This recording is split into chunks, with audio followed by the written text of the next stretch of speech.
Former U.S. Ambassador to Azerbaijan and Bosnia, Mr. Richard Kauzlarich, thank you for joining us. Thank you. Ambassador, first of all, I would like to start with U.S. Ambassador Ricker's statement today.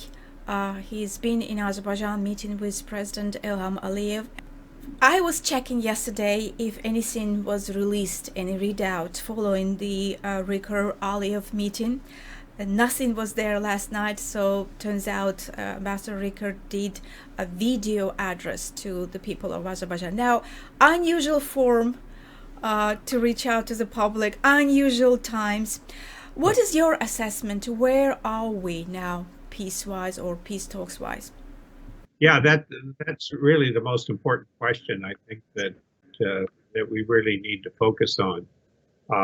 I thought Ambassador Ricker coming to the region at this time was very important. I mean, there have been so many different visits of one kind or another from Russian, EU, and now U.S. Representatives who are involved. On the one hand, I think it's very good because it shows that there is serious interest. I won't necessarily try to interpret the Russian intention here because I don't think their interests are in peace, but that's another story. But it does demonstrate that countries are interested in trying to move this ahead.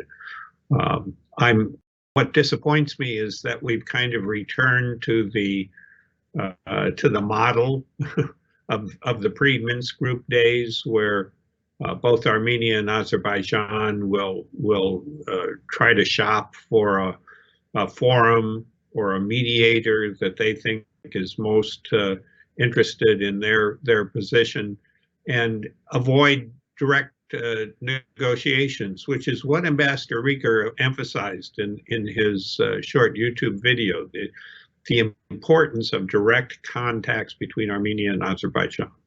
So on the one hand, you have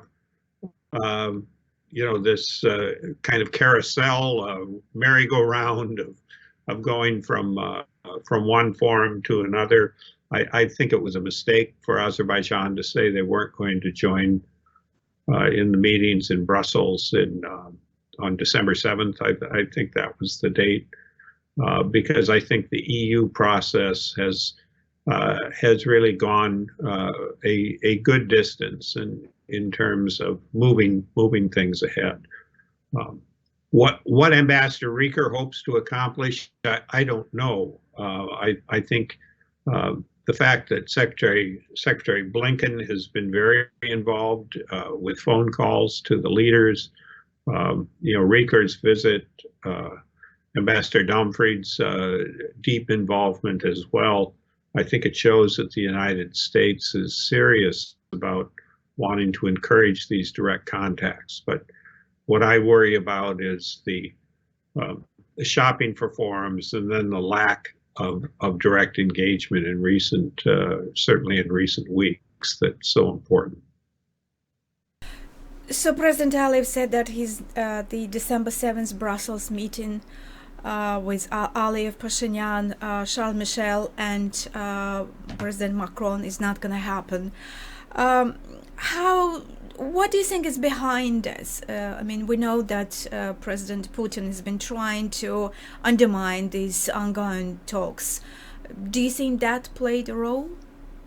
Well, as I said at the beginning, I don't think that Russia's interest in their engagement is necessarily to build peace. I mean, I think all you have to do is to look at what they're doing in Ukraine and continue to do to show that Russia just does not care about peaceful discussions, peaceful resolutions. So I wouldn't be surprised. I have no inside information. I wouldn't be surprised if, and I guess there was a phone call between Putin and Aliyev within the last day or so as well.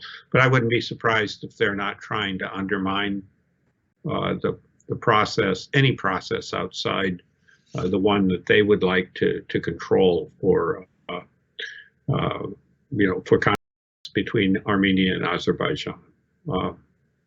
but it's too bad that these direct contacts can't go forward.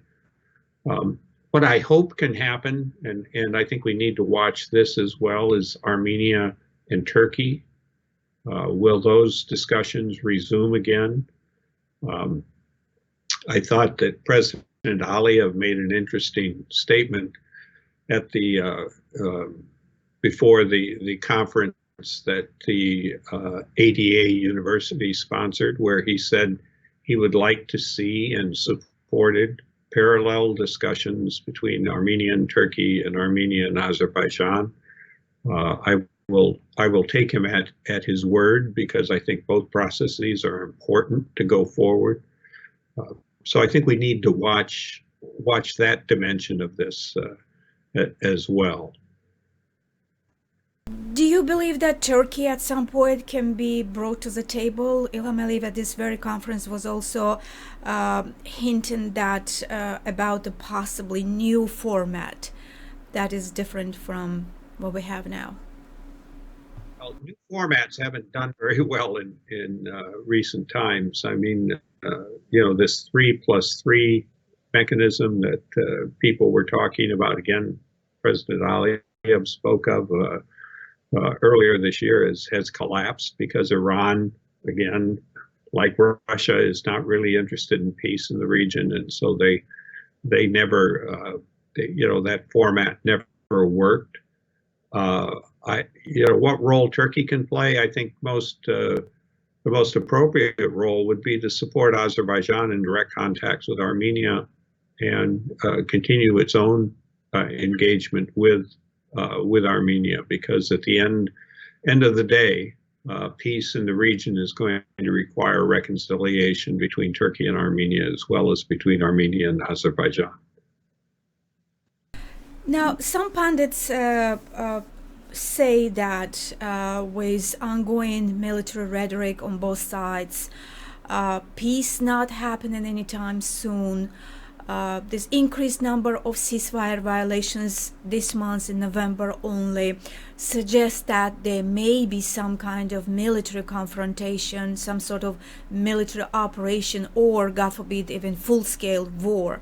Now, how do you evaluate this possibility, given the, as Ambassador Richard says, geography and history? Yeah, well, I think there's reason to be worried about that.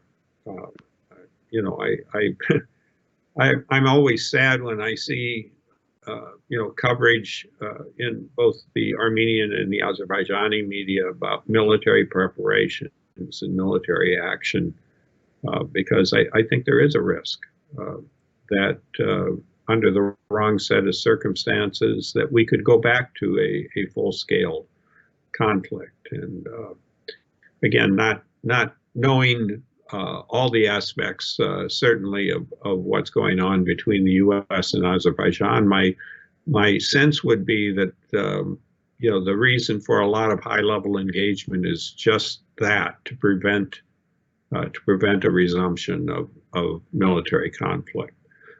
And I think there's there's just a real risk now that with everyone's attention on what's going on in Ukraine and Russia and in the Far East, that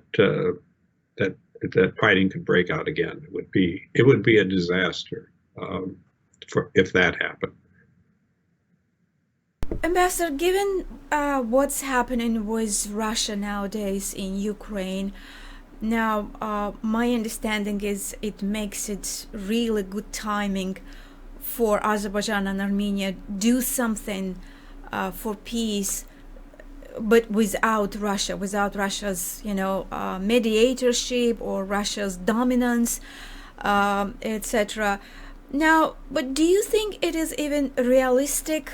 Like, for instance, if this Brussels peace process or US-backed or European-backed peace process really advances, do you think that Russia not being part of it, this kind of deal can work? There will be no sabotages, no provocations, no, military-wise by the so-called peace contingency in Karabakh?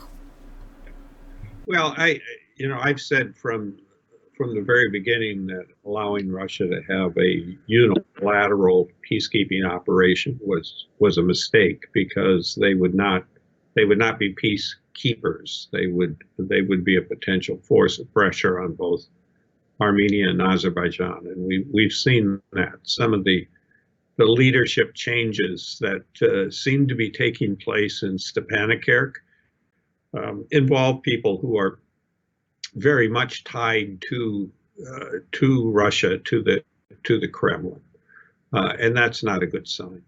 And I think that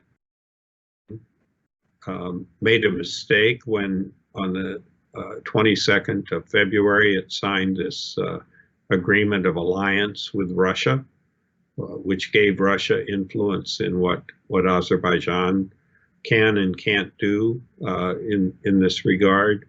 So, will Russia's always in a position to frustrate others' diplomatic efforts and even the Minsk group process. So that potential is there. But we're seeing some very interesting signs that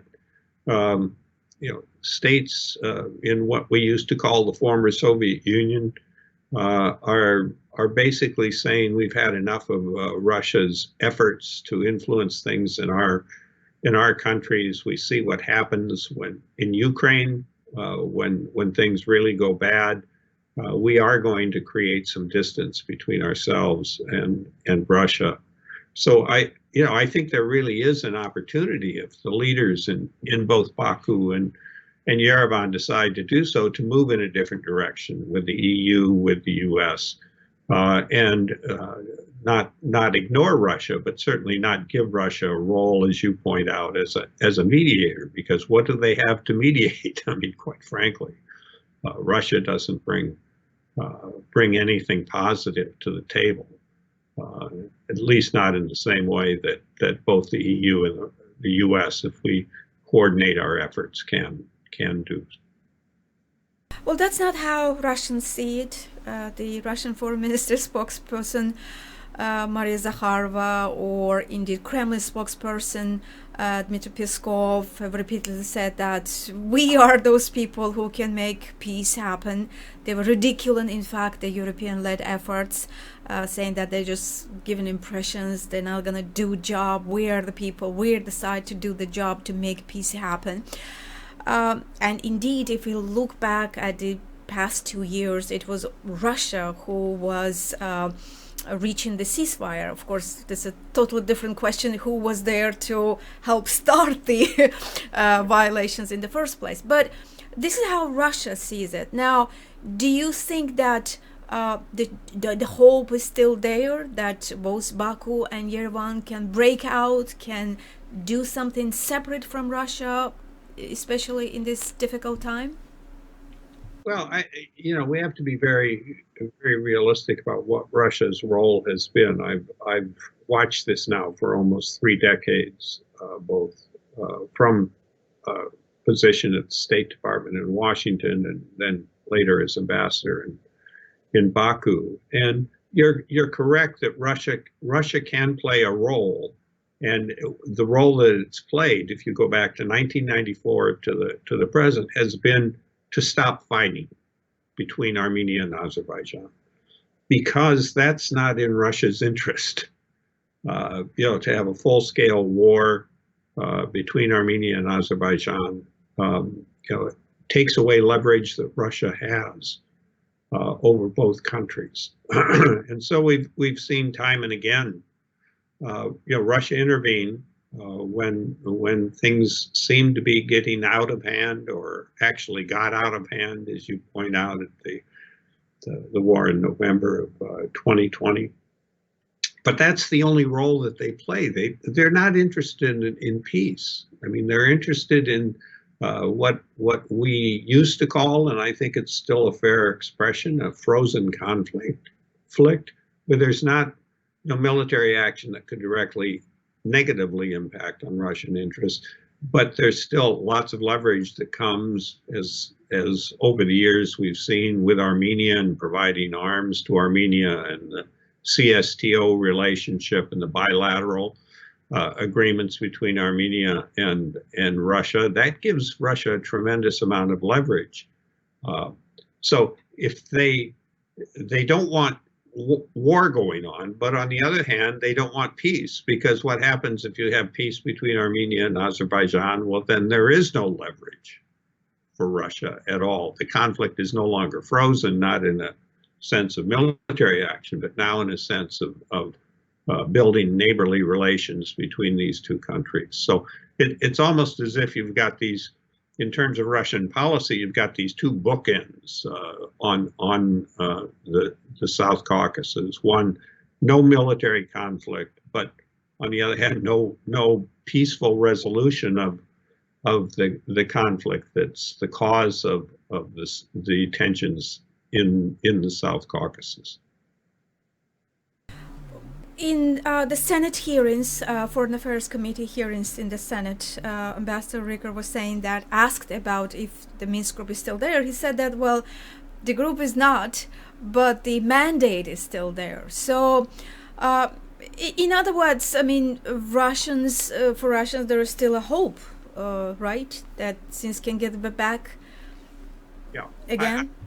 And I think that's an important position. It's kind of strange, well, Russia has pulled out of the Minsk group, and Azerbaijan has, President Aliyev has regularly criticized the Minsk group for not doing anything. But I think Ambassador Richard's right. The structure is still there, and if anything, this current situation of these unilateral efforts at bilateral discussions only reinforce the case that there has to be an international mechanism where outside countries are cooperating together.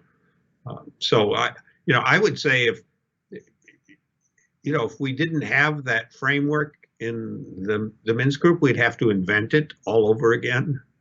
And you might say, well, maybe Turkey has a greater role, and Russia would have to come back in a different context, which is okay. But still, that Minsk group structure, I think, is important to preserve, and we can hope for the best in terms of participation by outside parties and Russia itself. But it's kind of a strange situation when it comes to the OSCE role there.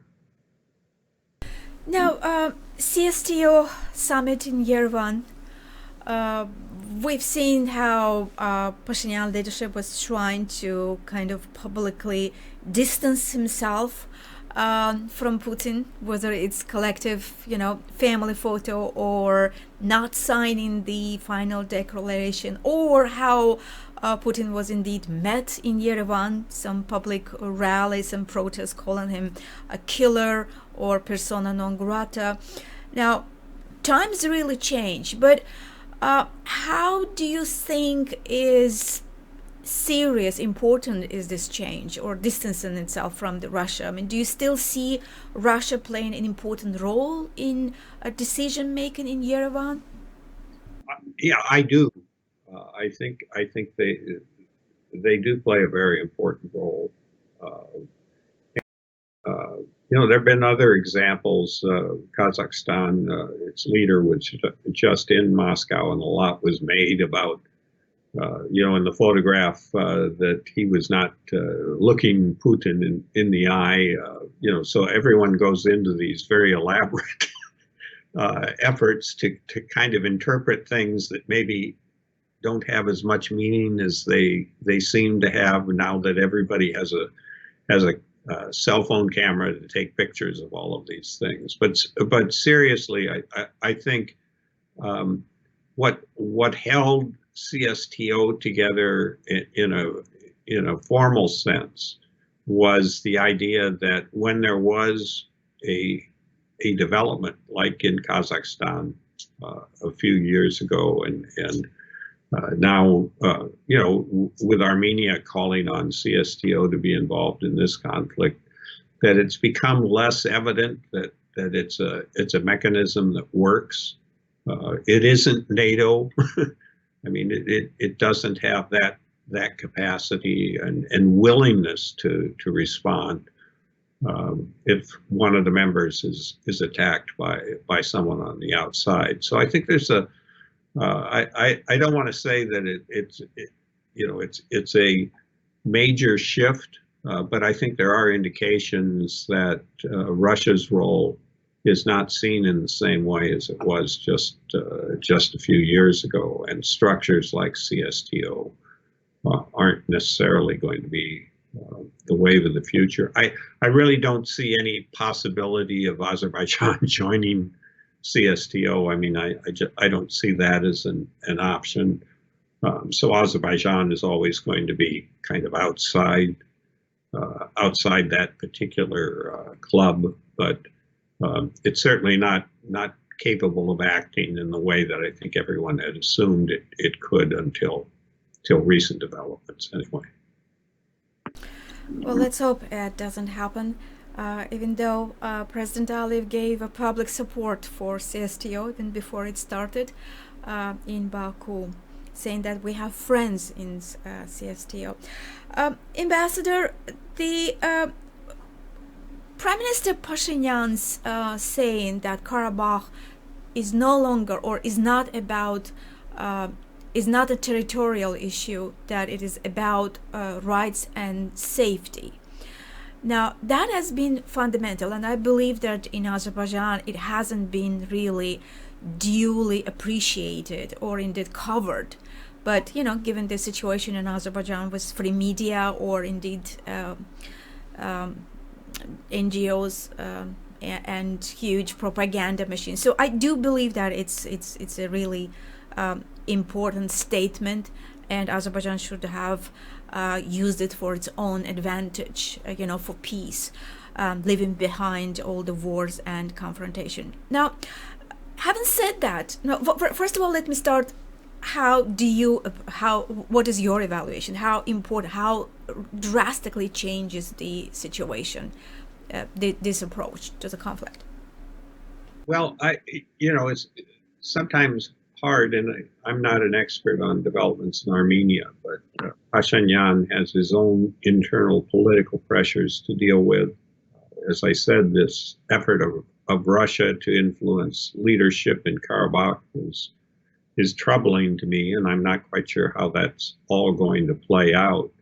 But as kind of an outside observer, again, who's watched this development over time, and based on my experience in the Balkans and Bosnia and Herzegovina, as that country came out of a war, there is something to be said for looking at issues of how minorities are treated in a broader framework in a post-conflict situation that really have less to do with marks on a map than do you allow people to express themselves in their own language, to have their religion protected, to be not subject to any kind of oppression from the majority. So I think looking at those kinds of questions will be very important in any resolution of this conflict. So I would hope that Azerbaijan would take advantage of that kind of discussion to reassure the Armenians who do live in what was Nagorno-Karabakh, give them reassurance that they're not going to be pushed out. And some of the things that have happened recently, in terms of these border incidents or military action, would not give, from my perspective, would not give those kinds of assurances to Armenians to stay where they have. And In some cases, they've been living there as long as Azerbaijanis have been living there, and so you have to respect the rights of both in any future arrangement. So. But at the same time, we've been getting mixed signals from Yerevan as well, especially after Putin's Valdai statement, a very provocative statement in Valdai, when Putin basically was saying, appealing to Armenia, saying that, look, your government is about to adopt the U.S. Option, U.S. variant of the peace deal, which means that there will be no Nagorno-Karabakh Republic, so kind of do something about it. We're going to accept whatever you accept. It was very, very provocative, obviously. This, well, you heard that, obviously, Putin's statement. But ever since that happened, we've seen kind of, I wouldn't say U-turn in Yerevan's stance, but at least some mixed signals, like, again, return to the previous military rhetoric, or Nagorno-Karabakh Republic again, kind of back on agenda again, or indeed we saw this large rally in Stepanakert, Khankendi. Now, is this kind of happening after Putin's? Do you see Russia's role in this U-turn, in these changes, in these developments? Well, Papazian, I'm not sure necessarily thinks through what he instinctively says in the case that you were just discussing, and then it both people within Armenia, the more extreme forces will pull him back, encouraged by Russia or stimulated by Russia, and then he'll change his message. But it seems like a lot of this is very tactical. He's trying to navigate what has been a very fragile leadership position that he's had now for several years, and he has a survivor's instinct to want to make sure that he doesn't do anything that somehow is going to interfere with his own political survival and his own political ambitions. But that said, I think that's why the direct contacts are so terribly important, because if all of this is played out in the media and in meetings, either in person or in Zoom, where Russia is able to have an influence over what he says publicly, we're going to be, I think everyone is going to be a bit frustrated about what exactly is the real position. And, as I said, until you get the leaders talking directly to each other about these issues, where Papazian and Aliyev talk about how are Armenians going to be treated, who live in Azerbaijan, and to a certain extent how Azerbaijanis who return to their homes are going to be treated when they go back as well. It's going to be the relationship between those two communities too that has to be ironed out. And as you always say, the important is what's not said, what's done, right? And so we'll be waiting to see what's happening, whether it's Zangezur, a long-promised corridor, or the back to the negotiations. That's another thing maybe it's for another discussion, but Iran's role in all of this. I think That's exactly what I want to ask you next. So you're reading my mind. Ambassador, indeed.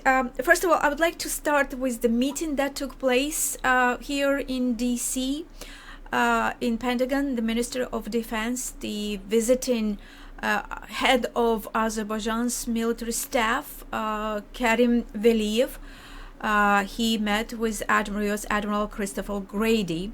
Now, very little put out in the readout saying that the relations between Azerbaijan and United States military cooperation has been discussed. Now, please do tell me what that means and what part is, is about Iran. That part I don't know for sure. I mean, I would, let me put it this way. I would be very surprised if Iran did not come up in those discussions, just given Iranian behavior, not just in the region. I mean, in the South Caucasus, which is a subject of its own, but Iranian support for Russia in its continued aggression in Ukraine, Iranian involvement in attacks on vessels in the Persian Gulf, and Iranian involvement in the Eastern Mediterranean, development of Israel and Lebanese relationships. There are multiple dimensions that would come up. I have no idea what specifics would have been discussed in terms of practical engagement between the U.S. military and the Azerbaijan military. My sense would be that it would continue as it has been. I think there would be concerns that anything the U.S. does to help the Azerbaijani military, that it not contribute to increased military tensions with Armenia. I mean, that's one thing we would not want to see. But strengthening capacity to deal with the Iranian threat, terrorism, and support of the Russian invasion of Ukraine would be fair discussion items for that kind of a meeting. Ambassador, I know that the State Department spokesperson Ned Price's statement that U.S. will support its allies and partners in the case of confrontation with Iran has been cheered in Azerbaijan.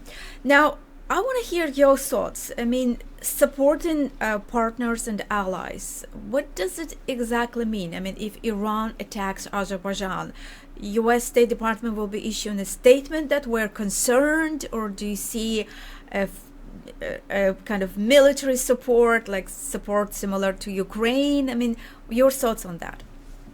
Well, I certainly don't see anything like what has happened with respect to Russia's invasion of Ukraine. I mean, if that's what people are expecting, I just I can't imagine that being the case here.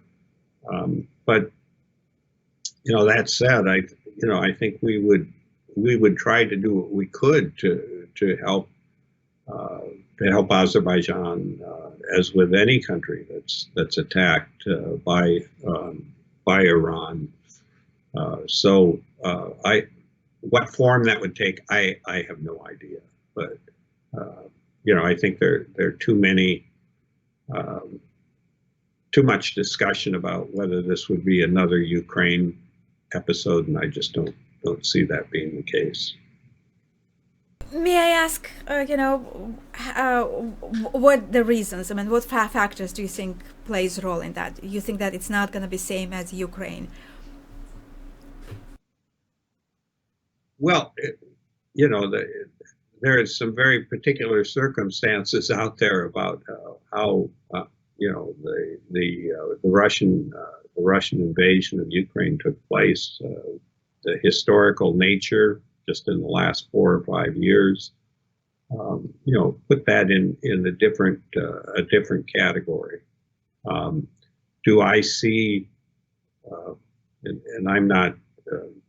I'm certainly not an Iranian expert, but I don't necessarily see Iran trying to, quote, invade, unquote, Azerbaijan with military forces going across the border, the sovereign border between two countries. On the other hand, I could see a lot of, threats, pressures, efforts to undermine relationships between between Israel and Azerbaijan. There's been a history of Iranians trying to undermine developments in Azerbaijan. with the activities of their intelligence services. So I don't see, again, I can't predict the future, but I can't imagine a crisis between Armenia and Azerbaijan unfolding in the same way. I'm sorry, between Azerbaijan and Iran unfolding in the same way that the Ukraine-Russia crisis unfolded. It would be quite different. So at least I don't see the comparisons at this point. Now, Azerbaijan opening its embassy in Israel after 30 years of talks. Your thoughts on that? Well, I was, quite frankly, I was surprised. I was trying to figure out, well, why now? It should have been, if they were going to, since Israel has had, the first Israeli ambassador and I became very good friends in Baku in 1994. So, Israel has had a diplomatic presence there.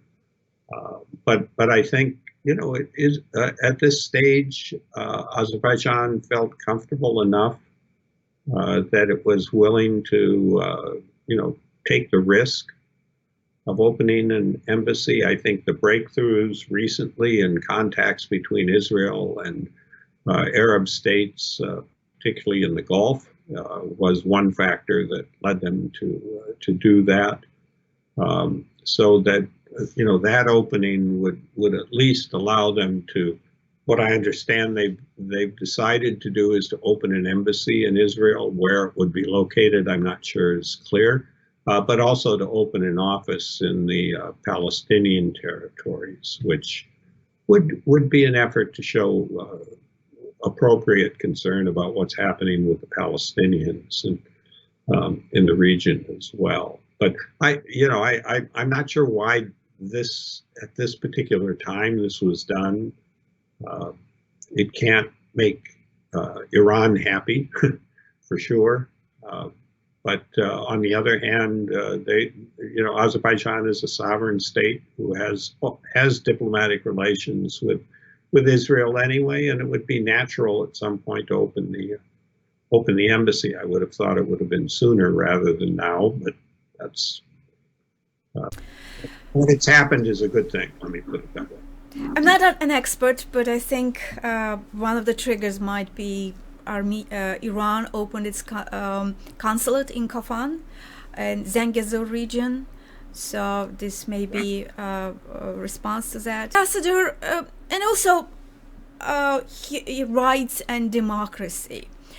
Now, not enough has been told about this and what role it plays in bilateral relations. Now, situation in Azerbaijan did not change. Basically, authoritarian rule. President Aliyev throws his opponent, like opposition party leader Ali Aliyev, to jail. By the way, recently, this month, already 4th fake criminal case opened against him, so his imprisonment extended for another 3.5 years. So he's going to be staying in prison during the next presidential elections. People do not have rights. They do not, have rallies, protests. Situation with freedom of media dire. Now, what role do you think it plays in shaping the bilateral relations? Well, we've pressed for expanded democracy, expanded observance of human rights in Azerbaijan from the very beginning of our diplomatic relationship. So that part should be the kind of a consistent element in terms of how we deal with the government of Azerbaijan. I would imagine when Secretary Blinken calls the leader of Azerbaijan, he talks about human rights and democracy building as well. I think you're correct to point out that there's a growing constriction of democratic space. It wasn't very big before. It's gotten less. I saw a story that I haven't seen any details about, that the Parliament has apparently approved on first reading this law on political parties, which from the detail that I had seen before was very, very restrictive in terms of who's going to be eligible to function in upcoming elections, and whether this might be a signal that President Aliyev is thinking about snap elections or early elections to reinforce his position. But you look at things back to our Israeli question and timing and visits, to Washington to talk about Iran, whether there isn't some idea in Baku, official Baku anyway, that the more Azerbaijan can be seen internationally as doing things that, whether it's the U.S. explicitly supporting or approving of, as a justification for being more repressive on domestic politics, I don't know. It's happened in the past, so I wouldn't be surprised if that's one thing that's factored in, along with the energy piece. We haven't talked about that, but certainly President Aliyev has made the case that Azerbaijani gas is important for Europe and for the future of Europe, and therefore another reason why Azerbaijan should be supported by the U.S., European countries, even at the same time as, questions, legitimate questions about the future of democracy in Azerbaijan are being raised. So, for that to be similar to Ukraine, you have to be similar to Ukraine, as democratic as Ukraine. Yeah. Point taken, indeed.